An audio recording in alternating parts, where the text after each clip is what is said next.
Hi guys, sana magustuhan nyo ang pick ng dalubhasa kay Fernando Ford Jr. And sana mag-subscribe kayo and share. Thank you guys. Anong ibig sabihin nito?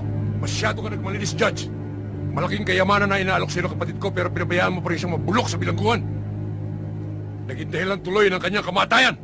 Kung tinutukoy mo siya Augusto Salazar, pinag-aralan kong mabuti ang kanyang kaso. Malakas ang ebidensya laban sa kanya. Kaya nararapat lamang ang naging hatol ko. Ebidensya ba ang nakuha ang baril sa kotse niya? At kung saan siyang kinuha ang mga testigo. Ang sabihin mo, Judge, nalagyan ka ng kabila. Yun ang ebidensya.